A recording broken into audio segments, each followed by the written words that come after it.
The worthy prey. The mining laser sputtered and died in Jack Morrison's hands, its power cell finally giving out after 3 days of continuous use. He cursed under his breath, the sound echoing through his helmet's comm system. The asteroid belt of Proxima Centauri's outer reaches was no place to run out of equipment, but solo prospectors couldn't always afford backup gear.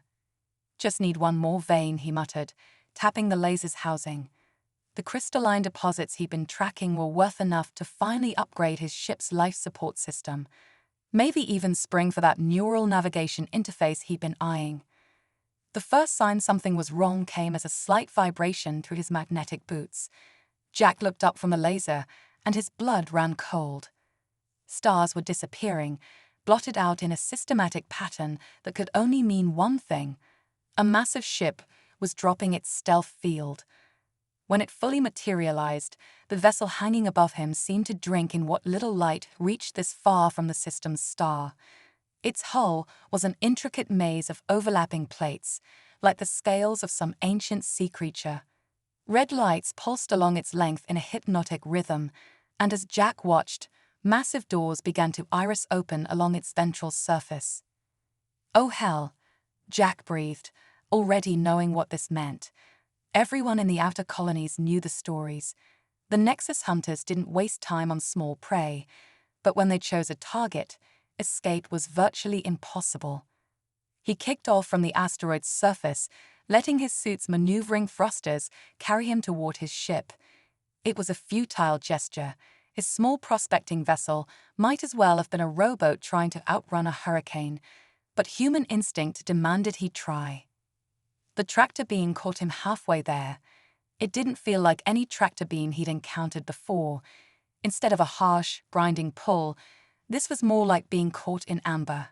Each movement became progressively slower until he hung suspended, watching helplessly as his ship grew more distant. "Interesting," a voice purred through his comm system, bypassing all his security protocols. "Most prey attempts to negotiate at this point, or beg. You simply act." The voice was feminine, but clearly artificial, a translation matrix smoothing alien speech patterns into something his brain could process. Jack forced himself to remain calm, mind racing through options. "Begging doesn't change outcomes," he replied, keeping his voice steady. "Action at least gives you a chance."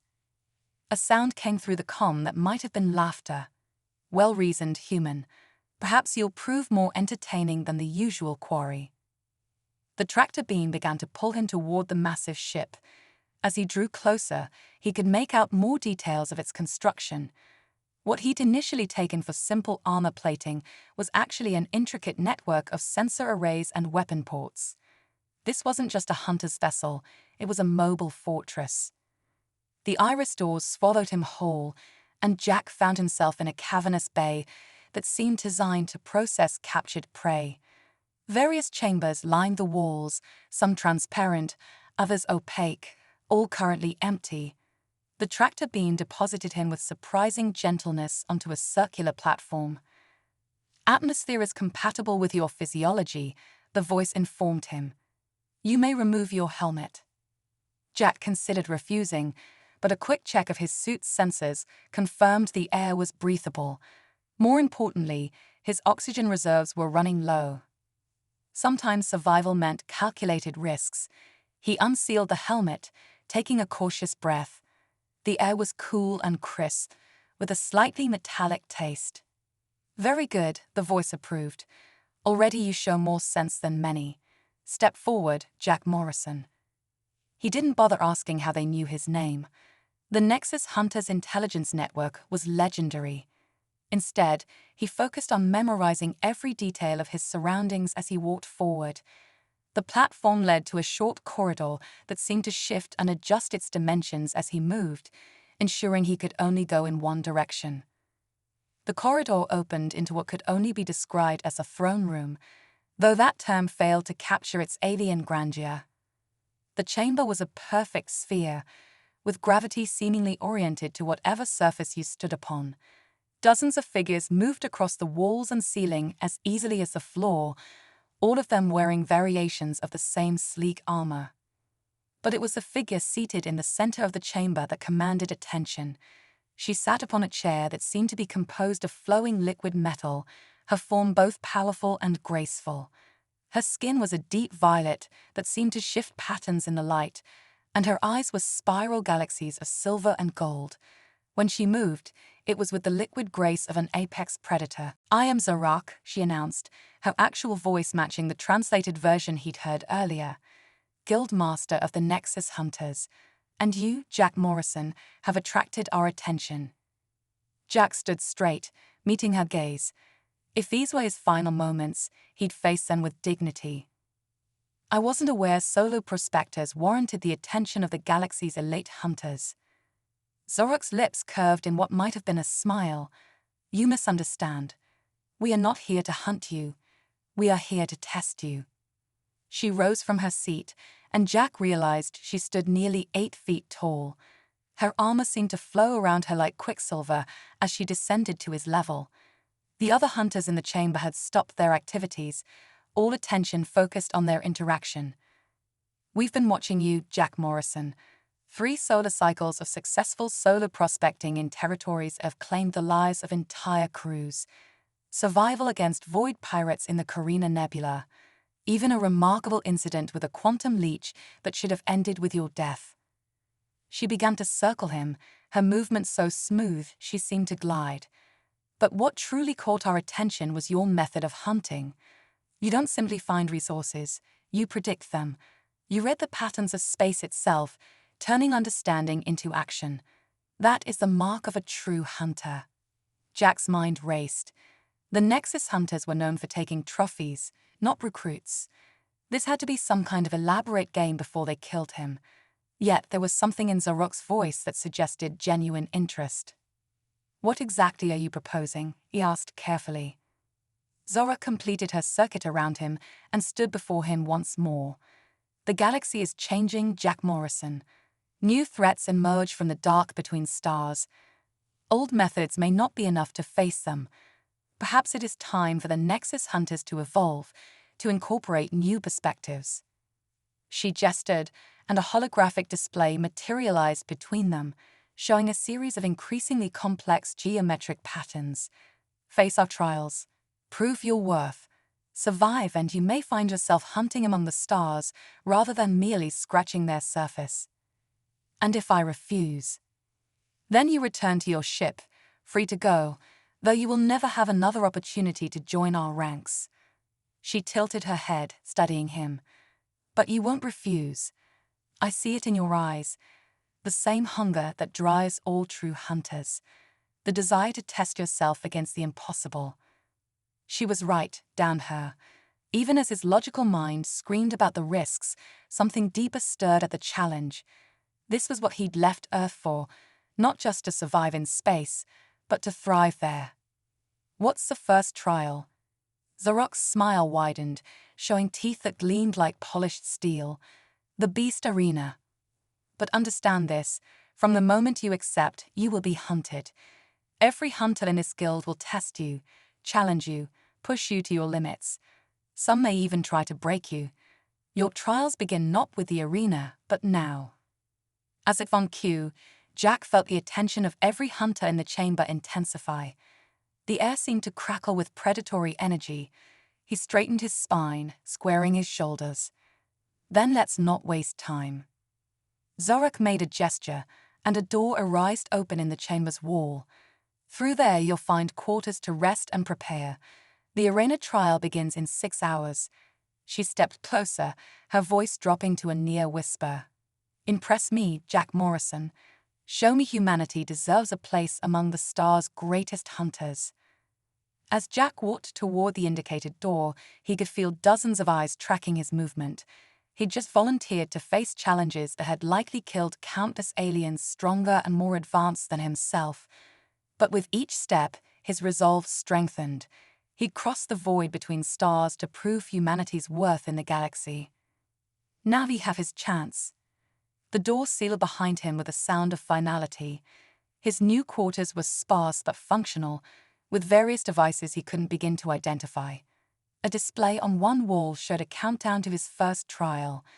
As he watched the numbers tick down, Jack allowed himself a grim smile. The hunt had begun. Trial of blood and steel. The beast arena wasn't what Jack had expected.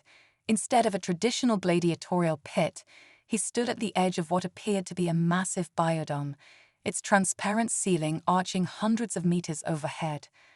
Artificial sunlight filtered through atmospheric processes, creating a perfect simulation of dawn on some alien world. The terrain before him was a masterwork of hostile environment design. Dense purple vegetation gave way to crystalline rock formations, while streams of what looked like liquid mercury carved channels through the landscape. Patches of mist hung in the air, refracting light in impossible ways. Magnificent, isn't it? A new voice drew Jack's attention. The speaker was tall and lean, with iridescent scales and eyes that seemed to change color with each blink. "I am Teleri, technical specialist for the Guild. I've been assigned to observe your performance." There was something in her tone that suggested observe wasn't quite the right word. Jack studied her carefully, noting how her hand rested near what appeared to be a weapon, but in a way that seemed more habitual than threatening. "What exactly am I facing in there?" Jack asked, checking the seal on the lightweight combat suit they provided. It felt like liquid silk, but was supposedly stronger than military-grade armor. Teleri's eyes shifted to a deep blue. "The arena contains 3 of our most prized hunting specimens. Your task is not to kill them. That would be wasteful. You must subdue one and extract its essence crystal without permanent harm to the creature." She gestured to a small device on his wrist. "This will show you how to identify and extract the crystal. The creatures will be extremely resistant to the process." "And the other hunters?" Jack nodded toward the observation galleries where dozens of guild members had gathered. "They're just here to watch." Teleri's scales rippled in what might have been amusement. "Some will interfere. Testing your adaptability is part of the trial, though not all interference will be hostile." Before Jack could question her meaning, a resonant tone filled the air. The arena's entrance barrier dissolved, and Jack stepped through. The barrier reformed behind him with a subtle shimmer. The air inside was thick with alien scents, sweet, metallic, organic. Jack moved forward cautiously, every sense alert. His first priority was understanding the terrain. The vegetation was dense but followed patterns. The mercury-like streams seemed to flow toward a central point. And those mists. A movement caught his eye. A ripple in one of the mist patches that didn't match the air currents. Jack dropped and rolled, just as something massive swept through the space where he'd been standing. A ghostly form solidified partially, 15 feet of predator that seemed made of living fog, with only its crystalline core visible as a solid form. "Mist Stalker," Jack muttered, remembering the creature from the briefing data. Its essence crystal would be nearly impossible to extract while it remained in its gaseous state. He needed to force it to fully materialize. A high-pitched whine was his only warning before an energy blast struck near his position. Looking up, he saw one of the guild hunters taking aim with a long-range weapon. Not trying to kill him, the shot had been too obviously wide, but definitely complicating his task. Jack sprinted toward one of the mercury streams, an idea forming. The Mist Stalker followed, its partially visible form flowing through the air like living smoke. Another energy blast kicked up crystal shards near his feet, forcing him to change direction. That's when he saw it, the pattern in the hunter's shots. They weren't random harassment. They were herding him toward. Jack grinned. The hunter above wasn't trying to hinder him. They were helping him set up a trap. He reached the mercury stream and skidded to a stop, pulling out the small sonic generator they'd provided as part of his gear. The Mist Stalker loomed behind him, its gaseous form beginning to coalesce for a strike. Jack activated the generator at its highest frequency and dropped it into the liquid metal. The mercury stream transmitted the sonic waves perfectly. The Mist Stalker reacted instantly, its gaseous form condensing as the vibrations disrupted its ability to maintain its diffuse state. Within seconds, the creature stood fully materialized, a magnificent predator with crystalline bones visible through translucent flesh. But Jack was already moving. He'd studied the briefing data thoroughly, noting that the creature would be disoriented for exactly 2.3 seconds after forced materialization. That was his window. He dove forward, sliding under the beast's strike. His hand found the extraction tool on his belt, and with surgical precision, he pressed it against the creature's now solid form. The tool hummed, connected with the essence crystal, and a new threat interrupted his focus. Something erupted from the purple foliage, a massive arthropoid with blade-like limbs. Jack recognized it as a scythe runner, another of the arena's challenges.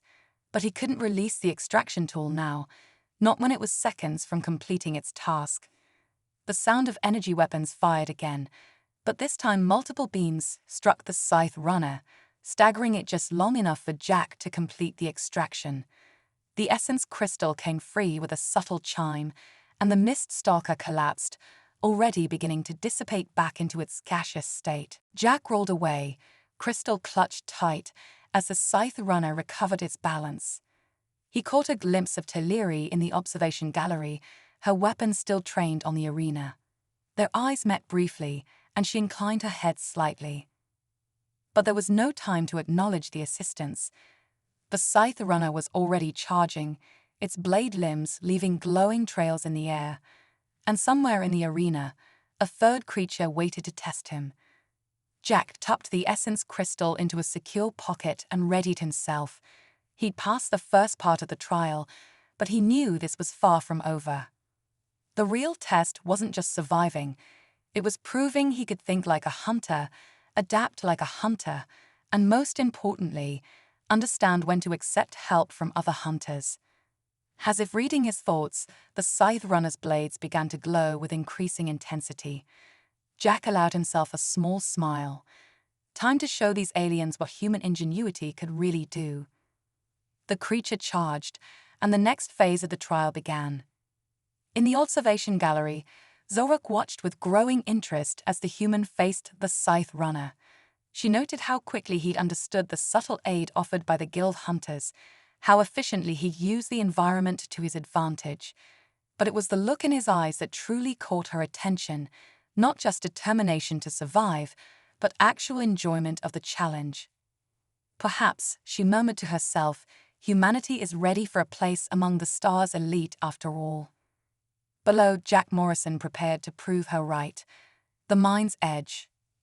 The medical bay's regeneration chamber hummed softly as it repaired the last of Jack's injuries from the beast arena.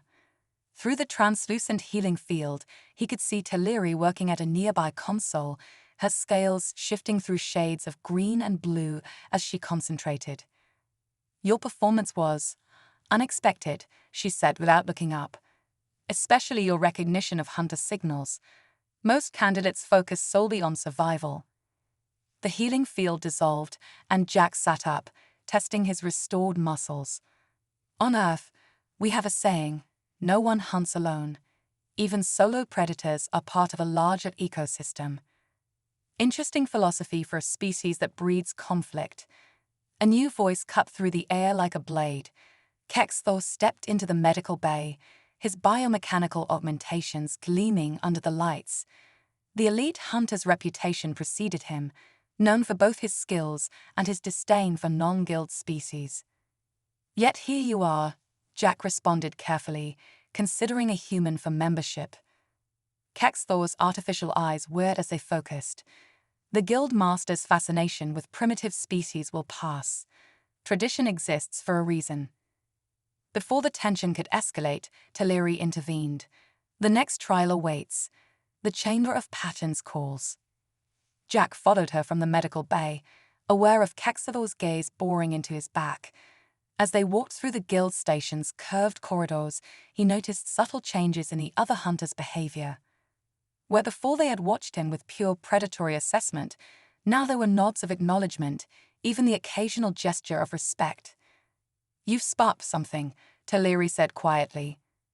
"Change was already brewing in the guild, but your presence has accelerated it. The traditionalists fear what that means. They arrived at a massive door covered in shifting geometric patterns.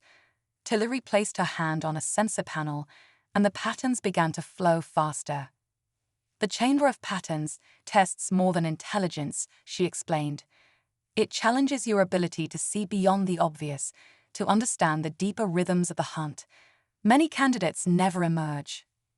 The door dissolved, revealing a space that defied conventional geometry. The chamber seemed to fold in on itself, with walkways spanning impossible gaps and surfaces that transformed as Jack watched. Holographic displays filled the air, showing complex mathematical sequences, star charts, and what appeared to be hunting scenarios from across the galaxy.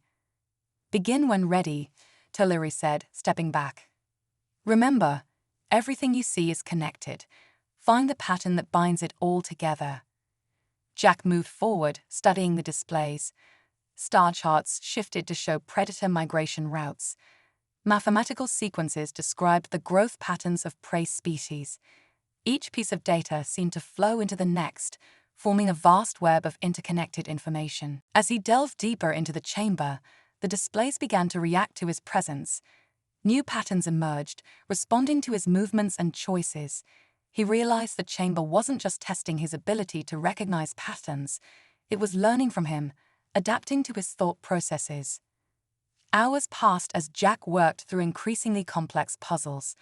He mapped quantum decay patterns to predict prey behavior, used fractal mathematics to optimize hunting strategies, and decoded alien languages that described ancient hunting techniques.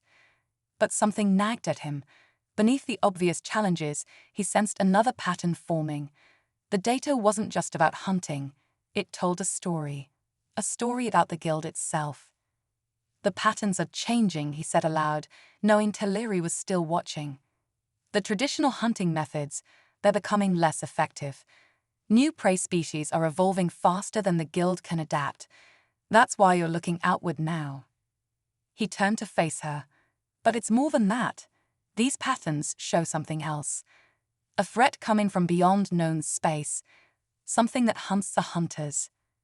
Tillery's scales shifted to a deep purple, a color he hadn't seen before. "You see it then. What the guild master has been preparing for. Why she believes we must evolve or die." Kexthor and his traditionalists, they don't just oppose change.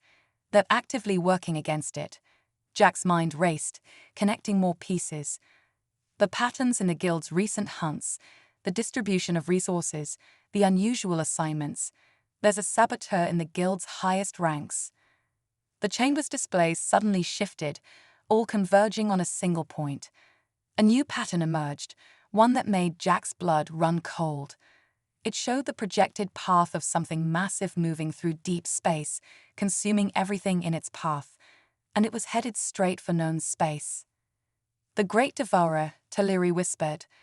"A legend among hunters. Only it's not just a legend, is it? That's why Zorek is pushing for change now.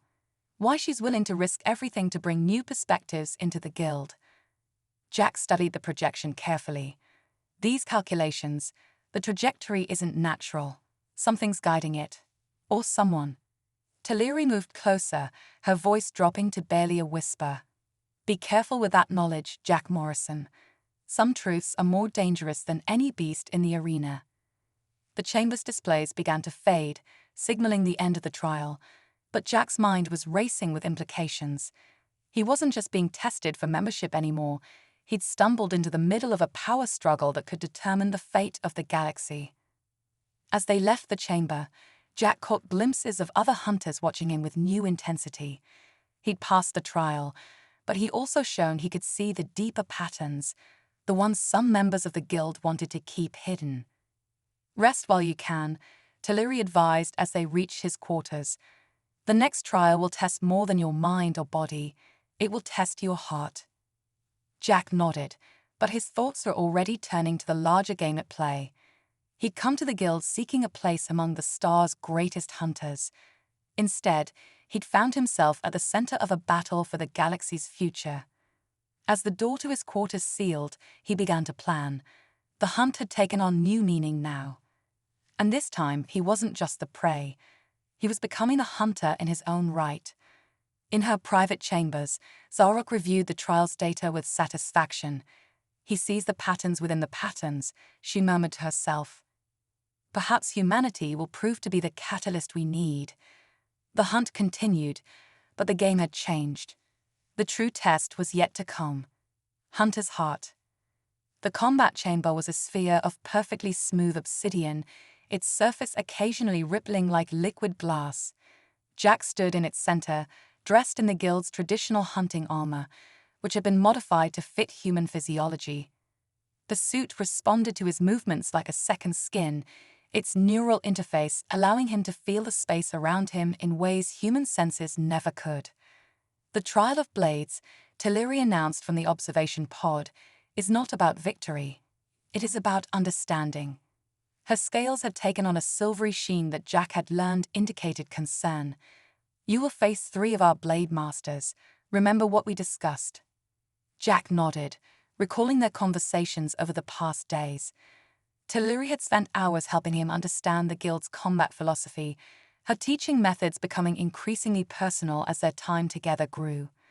There was something unspoken growing between them, a connection that went beyond mentor and student. The chamber's surface rippled, and the first blade master emerged. She was a selenite, her crystalline form refracting light in hypnotic patterns. In her hands, she held what appeared to be solid beams of moonlight shaped into curved blades. "I am Naira," she announced, her voice chiming like crystal. "Show me what humanity knows of the dance." The fight began without warning. Naira moved like flowing water, her blades leaving trails of light in the air. Jack relied on the combat training Teleri had given him, letting the hunting armor enhance his reactions. He didn't try to match Naira's grace. Instead, he moved with the direct efficiency that characterized human combat styles.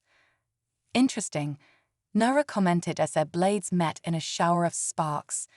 "You don't attempt to mimic our ways. You adapt them to your own nature." Jack spun away from a particularly vicious slash, using the chamber's curved wall to redirect his momentum. "Mimicry is the death of innovation," he quoted, using Teleri's own words. The duel continued, neither combatant seeking to overwhelm the other. It was, as Teleri had said, about understanding. Jack began to see the patterns in Naira's movement, the way her crystal form influenced her fighting style. In turn, she adapted to his more linear human approaches, creating a deadly ballet of blending techniques. Finally, Naira stepped back, her blades dissolving. "You learn quickly, human. The next will test different aspects of your nature." The second blade master was a stark contrast. A massive Vorox warrior named Krell, whose fighting style relied on brute force and overwhelming pressure. Jack found himself forced to completely change tactics, using his smaller size and greater agility to avoid the crushing blows. "You are prey that thinks like a hunter," Krell rumbled approvingly as Jack slipped past another devastating strike. "But can you hunt like prey?" The question made Jack think of Earth's history, of how early humans had developed persistence hunting. He began to move differently, not just evading but wearing down his larger opponent through constant motion and precisely timed counterattacks. When Krell finally yielded, there was respect in his 4 eyes. The guild master sees clearly. New perspectives bring new strength. But it was the third blade master that truly tested Jack's limits. Kexthos stepped into the chamber, his augmented form humming with barely contained power. "Now we see if these trials have been worth the guild's time," he said, his artificial eyes focusing with predatory intensity. The fight that followed was unlike anything Jack had experienced. Kexthor moved with impossible speed, his augmentations giving him advantages that seemed insurmountable. But there was something else in his attacks, a desperate fury that spoke of deeper fears. "You fear change," Jack said as he parried a particularly vicious thrust. "But change is the only constant in the universe." "We are the apex predators of the galaxy," Kexthor snarled. "We do not need to change." "The great devourer approaches," Jack pressed, seeing an opportunity to confirm his suspicions. You know this, you've seen the patterns. Kexthor's rhythm faltered for just a moment, but it was enough. Jack slipped through his guard, bringing his blade to rest against the hunter's throat. The chamber fell silent. "How long have you known?" Jack asked quietly. "How long have you been hiding the truth from your own guild?" Before Kexthor could respond, alarms began blaring throughout the station. Telluri's voice came through the chamber's comm system, tight with urgency. "Multiple breaches detected in the outer hull. Unknown entities have penetrated our defenses. They're unlike anything in our records." Jack met Kexthor's gaze. "They're scouts, aren't they? The Devourer is testing our defenses." For a moment, the hatred in Kexthor's artificial eyes wavered. "You understand nothing, human. The guild must remain pure. Better to face extinction than dilution." "Enough." Zarok's voice cut through the chamber. "The trial is suspended. All hunters to battle stations. The guild is under attack." Jack lowered his blade, but kept his eyes on Kexthor. "We can fight about tradition later. Right now, your guild needs every hunter it has, including this human." For a long moment, Kexthor stood frozen. Then, with visible reluctance, he nodded. "For the guild, but this isn't over, human." As they raced from the chamber, Telluri fell into step beside Jack. Her scales were shifting through patterns he'd never seen before, fear mixed with determination. "The station's outer sensors are being systematically disabled," she reported. "Whatever's out there, it's intelligent and organized." Jack grabbed her arm, pulling her to a stop. "Telluri, I need to know. Do you trust me?" Her scales settled into a deep, resolute blue. "More than I should, perhaps." "Why?" "Because I have a plan, but it goes against every tradition the guild holds sacred." A small smile played at her lips. "Then it's probably exactly what we need." Together, they ran toward the sound of battle, while behind them, the obsidian chamber continued to ripple, reflecting the chaos that was about to engulf the guild. The hunt was evolving, becoming something neither human nor alien had ever seen before, and in the void beyond the station, ancient hunger stirred, sensing the feast to come. The betrayal. The guild station's command center was a hive of organized chaos. Holographic displays showed multiple breach points where unknown entities were burning through the hull. These weren't the mindless drones of legend. Their attacks showed coordination, strategy, and worst of all, adaptation to the guild's defensive measures. "They're learning," Jack observed, studying the tactical display. "Each wave adjusts based on our previous responses." He turned to Telluri, who was coordinating the station's automated defenses. "How many hunters have we lost?" "7 so far," she replied, her scales a grim gray. "These creatures, they're unlike anything in our database. They seem to phase through our strongest barriers, and conventional weapons barely slow them down." Zarok stood at the center of the command platform, her usual grace hardened into battle-ready tension. "Report from the outer sectors," she demanded. "Multiple hull breaches in sectors 7 through 12, a hunter responded. "Energy signatures suggest they're herding us toward the station's core." Jack studied the attack pattern, something tickling at the edge of his thoughts. The entity's movements seemed familiar somehow, reminding him of the chamber of patterns. He breathed. "These aren't random attacks. They're following the same mathematical sequences I saw during my trial." Understanding dawned in Telluri's eyes. The sequences that predicted the Great Devourer's approach. But how could they? "Unless someone gave them our defensive protocols," Jack finished. He turned to Zarok, Guild Master, who has access to the chamber's data cores. Before she could answer, new alarms blared. The main display showed a massive energy surge in the station's power core. "The containment fields are failing," Telluri reported, her fingers flying over the controls. "Someone's overriding the safety protocols from inside the station." Kexthor, Jack, and Zarok said simultaneously. The guild master's eyes narrowed. "He's been working with them all this time, preparing for their arrival. Not working with them, Jack corrected, the final pieces falling into place. He's trying to destroy the station. In his mind, better to die pure than allow the guild to change. Zorok's expression hardened. Teleri, take a team and secure the power core. Jack, with me. We end this now. They raced through the station's corridors, passing scenes of battle where hunters fought against shadowy entities that seemed to shift between solid and energy states. Jack's modified armor provided readings he shouldn't have been able to understand, but somehow did, as if the suit was teaching him, adapting to help him comprehend. They found Kexthor in the Chamber of Patterns itself. The space had transformed, its geometric displays now showing the approaching wave of invasion ships. The traditionalist hunter stood at the chamber's center, his augmentations glowing with dangerous energy. I wondered who would come, he said without turning. The corrupted guild master and her pet human. You doom us all, Zorok growled. The guild must evolve or perish. We were perfect, Kexthor whirled, his artificial eyes blazing. 10,000 cycles of tradition, of purity, and you would throw it all away for what? Some primitive species perspectives. You've seen the patterns, Jack said, stepping forward. The old ways aren't enough anymore. The galaxy is changing, and the hunters must change with it. And you think you know better than centuries of tradition. Kexthor's augmentations hummed as weapons emerged from his frame. You're nothing but an experiment, human. A failed one. The fight that followed was unlike anything Jack had experienced.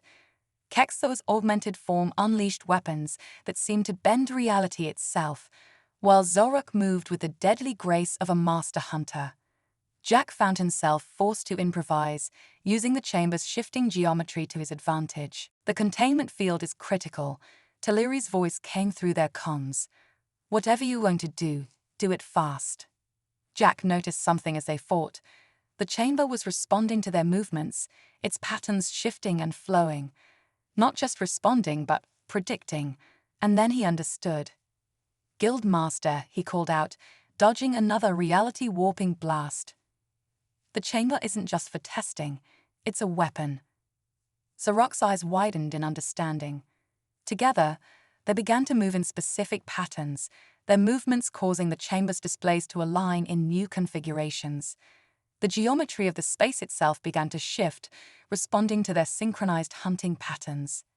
No, Kexthor realized too late what they were doing. You'll destroy everything we've built. With saving it, Jack corrected, completing the final movement, by letting it evolve. The chamber of patterns flared with blinding light. When it faded, Kexthor was trapped in a geometric prison of pure energy, his augmentations disabled by the chamber's reconfigured defenses. The station's power core is stabilizing, Teleri reported, but the entities, they're retreating. All of them at once. Jack studied the tactical displays. They're not retreating. They're regrouping. This was just the first wave, a test of our defenses. Zorok nodded grimly. And thanks to Kexthor, they now have data on our traditional methods. She turned to Jack. But perhaps they don't have data on how humans hunt. The Great Devourer approaches, Jack said, watching the long-range sensors. But it's not invincible. Every predator has weaknesses. We just need to find them. Zorok raised an eyebrow. Jack smiled. I think I've passed my trials, don't you? Before she could respond, Teleri's voice cut through again, this time with unmistakable urgency. Multiple quantum signatures detected, massive ships emerging from hyperspace. They're like nothing we've ever seen. The hunt was far from over. In fact, it was just beginning.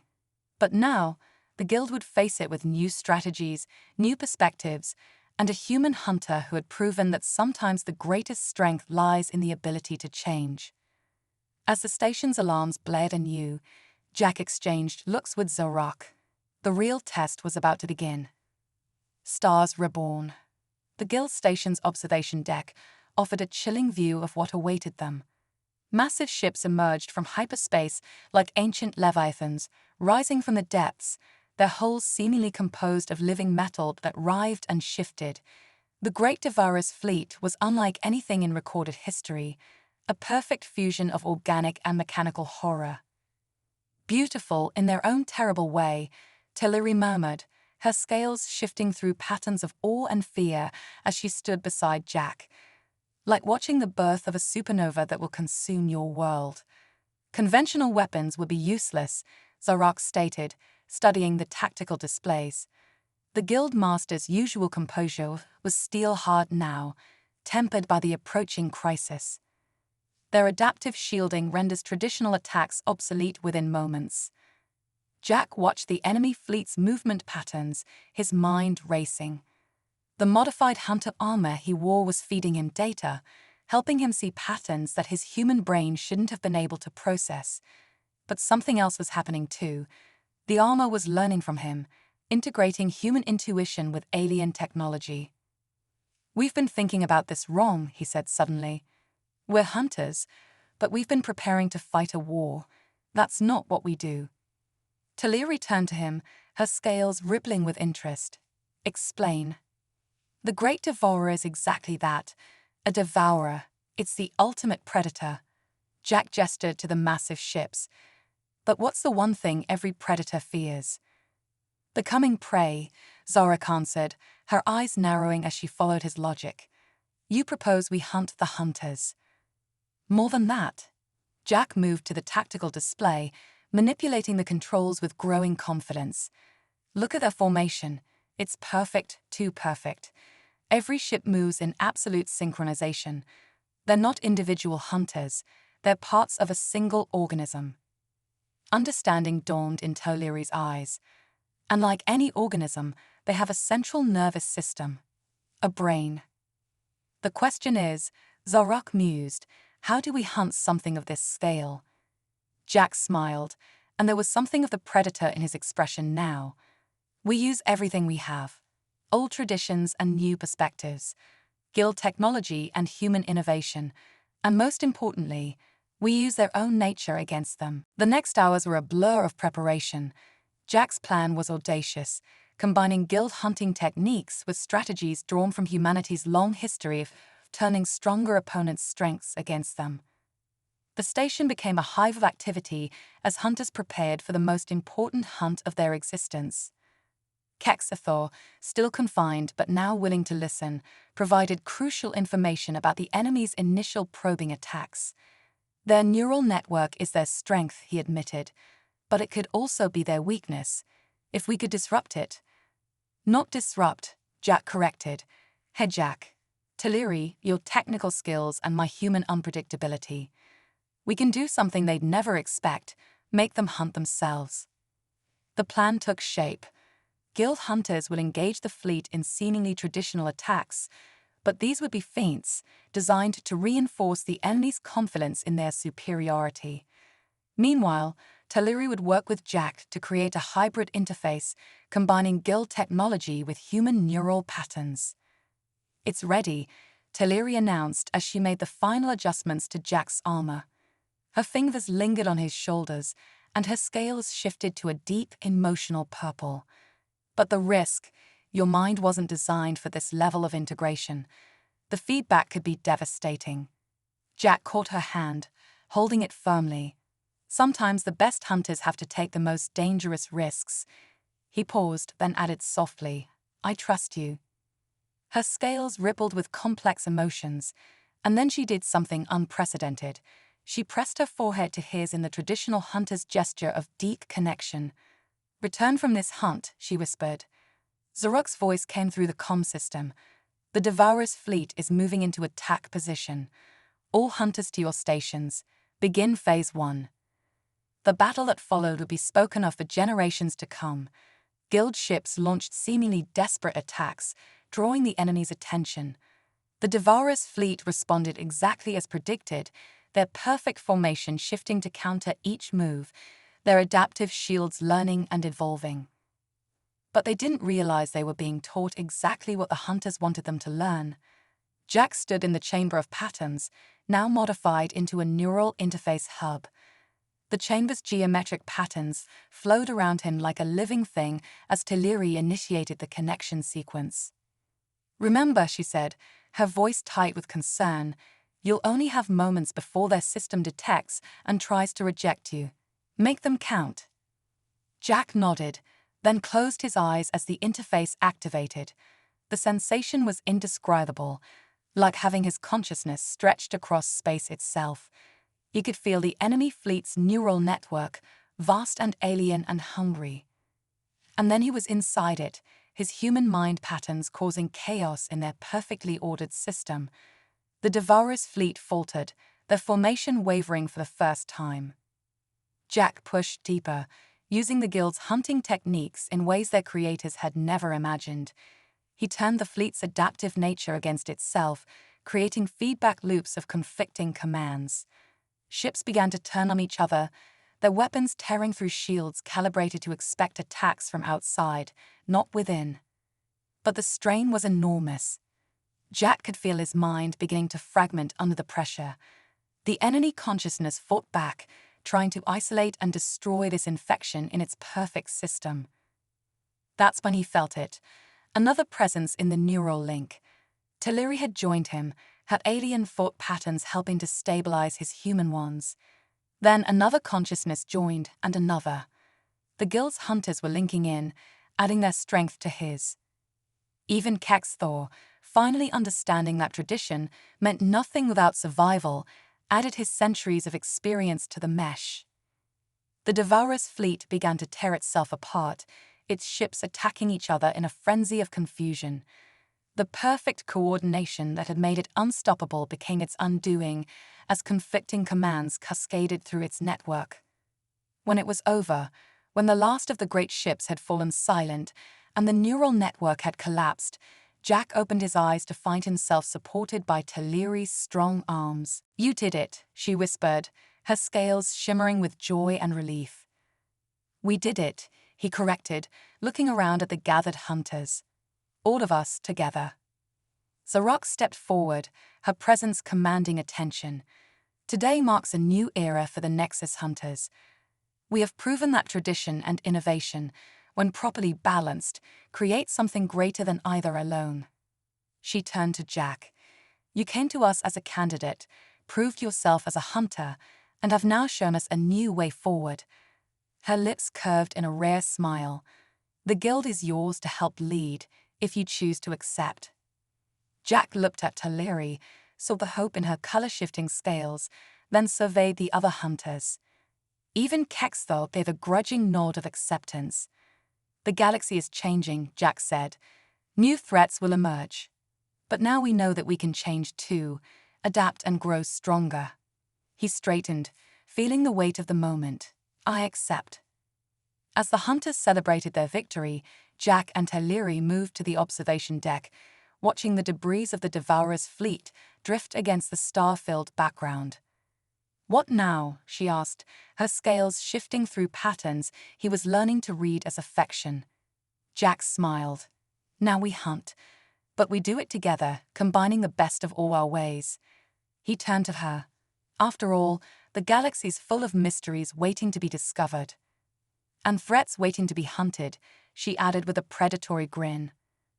As they stood together, watching the stars, both knew that this was just the beginning. The guild would evolve, combining human ingenuity with alien tradition to create something entirely new. And somewhere out there, new challenges waited, challenges that would require all their combined skills to overcome. The hunt would continue, but now it would be on their terms.